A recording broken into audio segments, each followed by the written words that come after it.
कि सबसे पहली बात एडमिट कार्ड आज ही निकलवा लेना है। दूसरी बात आपको क्या करना है कि कल जो भी आप आईडी कार्ड ले जाएं उसमें फोटो अपडेट होनी चाहिए जिससे प्रॉब्लम नहीं होगी।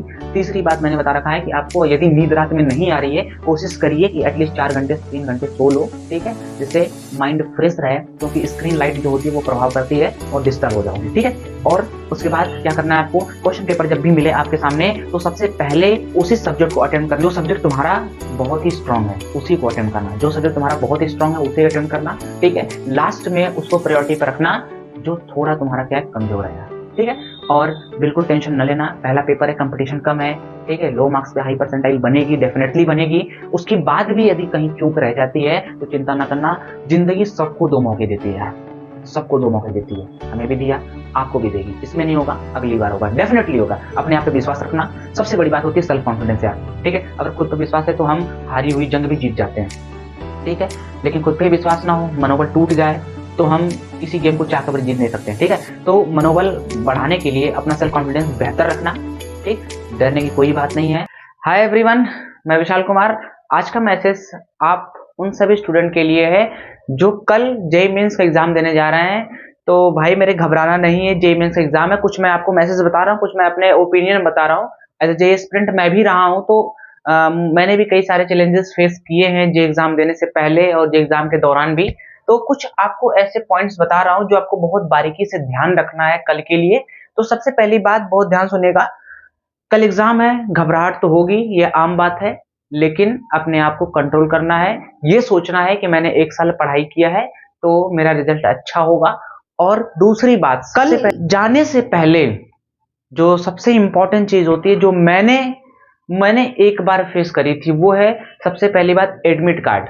हम क्या करते हैं कि हम पढ़ने में लगे रहते हैं, पढ़ने में लगे रहते हैं और एडमिट कार्ड नहीं निकलवाते हैं। वो सोचते हैं कि कल जाएंगे सुबह एग्जाम देने तो हम उसी रास्ते में एडमिट कार्ड निकलवा लेंगे। बच्चों, जिनका पहले शिफ्ट में एग्जाम होगा, बहुत ही कम ऐसे जो शॉप होती हैं, जो ऐसे कैफे खुले होते हैं, वहां बहुत प्रॉब्लम होती है, एडमिट कार्ड जल्दी नहीं निकल पाते हैं, तो आप डिप्रेस्ड हो जाएंगे, माइंड पहले से डिस्टर्ब हो जाएगा। तो इसीलिए अभी आप क्या करेंगे, एडमिट कार्ड निकाल लेंगे। दूसरी बात आपको क्या करना है, दूसरी बात बहुत ध्यान सुनिएगा, कल के एग्जामिनेशन में जाने से पहले जो आपकी आइडेंटिटी कार्ड है, अगर आपके पास आधार कार्ड है या फिर पैन कार्ड है, तो ध्यान रखिएगा उसमें जो फोटो होगी वो अपडेट होनी चाहिए, है ना। जो जैसे जेईई मेंस में भरा है, आपने जो फोटो लगाई है, मैं नहीं कह रहा हूं कि वही फोटो हो, मतलब वैसी फोटो आपका शक्ल मिलना चाहिए, क्योंकि जब वहां वेरिफिकेशन होता है तो प्रॉब्लम होती है। मेरा क्या था यार कि जब मैं देने गया था तो मेरी आधार कार्ड पे सबसे पुरानी बचपन की फोटो लगी थी, और जो मेरे उस पे एग्जामिनेशन जो मैंने फॉर्म भरा था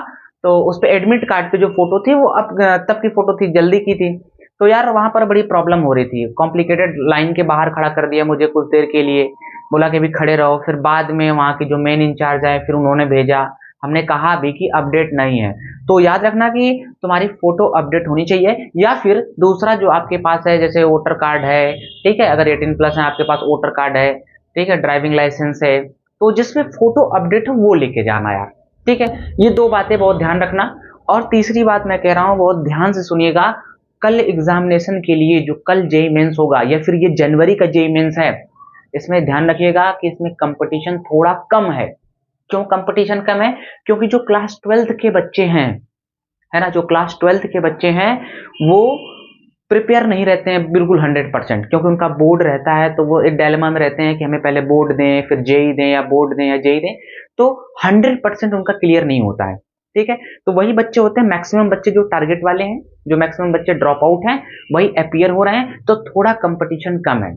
अगर आप अच्छे से फुल कंसंट्रेशन के साथ पेपर अटेम्प्ट करते हैं तो बहुत अच्छी परसेंटाइल बन जाएगी। तो कि जब पेपर अटेम्प्ट करिएगा, ठीक है, जैसे आपके पास क्वेश्चन पेपर आएगा तो जैसे पहले मैथ्स है, ठीक है, मैथ्स ओपन हो गई, ठीक है, या फिर आपका केमिस्ट्री हो गया, ठीक है यार, तो और एक आपका फिजिक्स हो गया। और ध्यान रखिएगा एक चीज और, इन तीनों पेपर में से सबसे पहले किसको अटेम्प्ट करना है। देखो यार, मैंने भी जेईई मेंस दिया है तो मुझे पता है मैंने क्या गलती करी थी, वो गलती आप ना करना, ठीक है। सबसे पहली बड़ी गलती क्या थी कि देखो, मैथ मेरा फेवरेट सब्जेक्ट था और मैथ भी आज पढ़ा रहा हूँ, ठीक है। तो मैंने सोचा कि यार मैथ के क्वेश्चन लगाते हैं, और भाई बहन मैं बता दूं कि मैं सबकी बात नहीं कर रहा हूँ, कुछ ऐसे बच्चे होंगे जो मैथ में सबसे बेहतर करते हैं स्टार्टिंग में, लेकिन बहुत सारे बच्चे होते हैं comparison to math physics chemistry बेहतर करते हैं, है ना। मैथ आपके क्या करती है, मैथ सिलेक्शन दिलाती है, केमिस्ट्री फिजिक्स रैंक दिलाती है ना। तो मैथ को अगर आप अटेम्प्ट करने लग गए, ठीक, तो मैथ में क्या होता है कि ऐसे बहुत सारे क्वेश्चन होते हैं जो बहुत लेंदी प्रोसेस से होते हैं, टाइम टेकन प्रोसेस होता है, ठीक है। तो आधा से ज्यादा समय इसमें खराब हो गया। मान लीजिए कि 3 घंटे का पेपर है और 1 घंटे आपने 1 से 1.5 घंटे आपका इसी में चला गया मैथ करने में, और यार मुश्किल से सही सवाल कितना हुआ, मान लीजिए कि 10 सवाल सही हुए और 1.5 घंटे खत्म हो गए। और इस केमिस्ट्री और फिजिक्स में ऐसे कुछ क्वेश्चन थे जो आप इजीली 2 मिनट में कर सकते थे, लेकिन इनके लिए समय ही नहीं बचा। तो सबसे पहले आपको क्या करना है, या फिर केमिस्ट्री को अटेम्प्ट करना है, फर्स्ट पहले इसी को अटेम्प्ट करिएगा, सिंपली, कोई दिक्कत नहीं है, ठीक है। बहुत सारे ऐसे क्वेश्चन होते हैं जो डायरेक्ट आंसर आ जाते हैं इस पर। फिर उसके बाद फिजिक्स अटेम्प्ट करिएगा, सेकंड पोजीशन इसको रखिएगा। फिजिक्स में भी कुछ ऐसे प्रॉब्लम होते हैं जो आपके डायरेक्ट फार्मूला पर आते हैं, है ना, ठीक है, तो उसको अटेम्प्ट करना है, ठीक। तो थोड़ा सा कॉन्फिडेंस होगा, कम समय में आप ज्यादा क्वेश्चन कर पाएंगे, ठीक है। मान लीजिए कि 2 घंटे में आपने इनको निपटा दिया, ठीक है, और बहुत अच्छे अच्छे से कर दिया, ठीक। और रही बात, अरे इसमें से यार 10 सवाल भी सही हो गए ना, 15 सवाल भी सही हो गए ना, 15 क्वेश्चन बहुत होते हैं, 15 क्वेश्चन बहुत होते हैं, आप अच्छी रैंक ला सकते हो इसमें। 50 क्वेश्चन कर लिया, मतलब समझ रहे हो, 30 क्वेश्चन, ठीक है। अब इसमें क्या है, लास्ट के 1 घंटे मिले, इसमें से वो क्वेश्चन सेलेक्ट करना जो लगे कि ये कम समय में हो जाए, इजी हो, ठीक है। इसमें से यदि 10 क्वेश्चन भी कर लिया तो बहुत है यार, ठीक है। पहला प्रयास अच्छा होगा।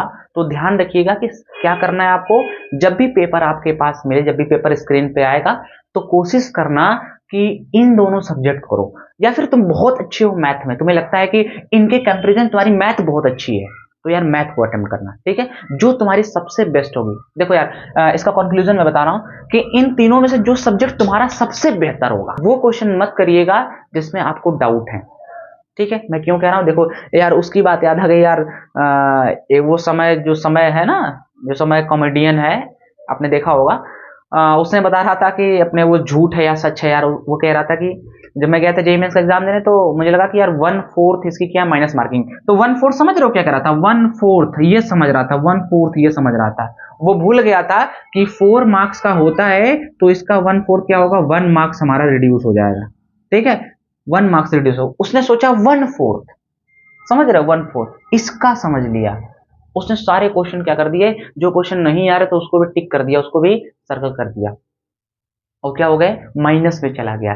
तो आपको क्या करना है कि जो क्वेश्चन ना आए उसको लीव कर देना है। देखो इससे परसेंटाइल में क्या होती है, गिरावट होती है, ठीक है। आपने वो क्वेश्चन गलत कर दिया जो क्वेश्चन शायद और लोग कर सकते हैं और लोगों ने किया भी है, तो परसेंटाइल का प्रभाव पड़ता है उस पर। तो आप क्या करना कि वैसे क्वेश्चन जो हैं, जो लगे कि ये क्वेश्चन नहीं हो रहा, इसके आंसर मुझे बिल्कुल दूर दराज तक मुझे निशानी नहीं है, उस क्वेश्चन बिल्कुल भी अटेम्प्ट ना करना। आपको आज का बस एक काम है भाई मेरे, वो काम है कि एडमिट कार्ड यार पहले निकाल लेना, पहले एडमिट कार्ड निकाल लेना, और तभी कल जाना पेपर देने। ऐसा मत सोचना कि एडमिट कार्ड कल निकालेंगे और कल पेपर देने जाएंगे, और समय से पहुंचना।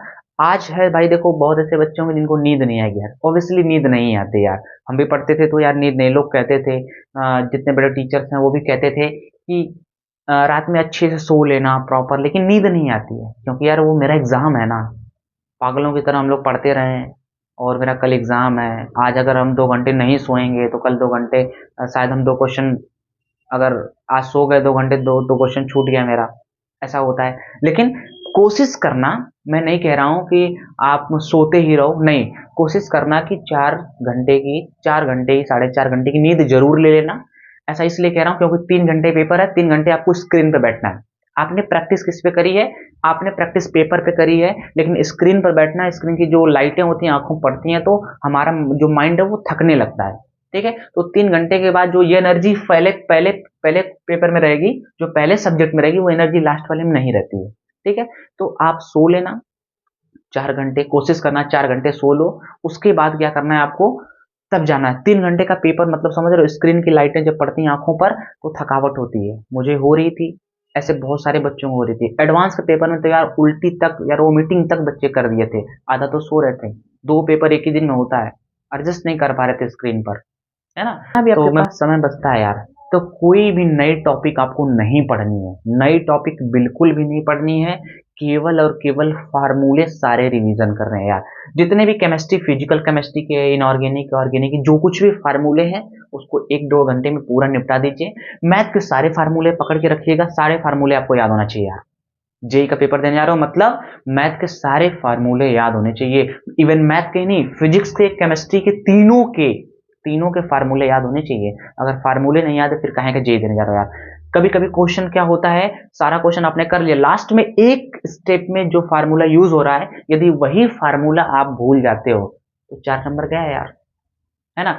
तो आपको क्या करना है, बस आज आराम से रिलैक्स होके सोना है, नींद ना आए तो फार्मूले रिवाइज करना है, कोई नया क्वेश्चन नहीं करना है। मैं एक पूरा भगवान से प्रार्थना करता हूँ कि आपका पेपर बहुत अच्छा हो, बहुत अच्छा हो। ठीक है यार, मैं पूरी उम्मीद है कि आप अच्छा करेंगे। ठीक है, कोई प्रॉब्लम नहीं होगी। आप आराम से रिलैक्स होके देखो, जितना रिलैक्स होके पेपर दिया जा सकता है उससे बेहतर और कुछ नहीं हो सकता, है ना। बढ़िया माइंड रिलैक्स करके प्रॉपर डर लगेगा, कोई दिक्कत नहीं है। ठीक है, भगवान का नाम बढ़िया नहा के जाना यार। नहा के मैं इसलिए कह रहा हूँ, नहा के जाओ ठंडे ठंडे पानी से, माइंड फ्रेश होगा, कूल होगा, नींद नहीं आएगी, पेपर अच्छा होगा यार। ठीक है, आप जब भी आए मैं आपके लिए पूरी प्रॉपर गाइडेंस, पूरे तरीके से हर चीज मैं लेकर आऊंगा आपके लिए। ठीक है, जो जो भाई मेरे, जो मेरी बहन ये वीडियो को देख रहा है, आप बने रहना, आप देखते रहना, सारी गाइडेंस आपको दूंगा, पढ़ाऊंगा भी, बताऊंगा भी कि ऐसे ऐसे करना, ये करना, ताकि आपका अच्छा हो सके यार। ठीक है, सबसे बड़ा होता है ना कि यार लाइफ में सबसे बड़ा रोल मेंटोर का जरूर होता है यार। ठीक है, वो वही दे सकता है जो उस चैलेंज को फेस किया है, जो वो चीजें महसूस करी है ना। तो मैंने जब जेई मेंस दिया है तो मैंने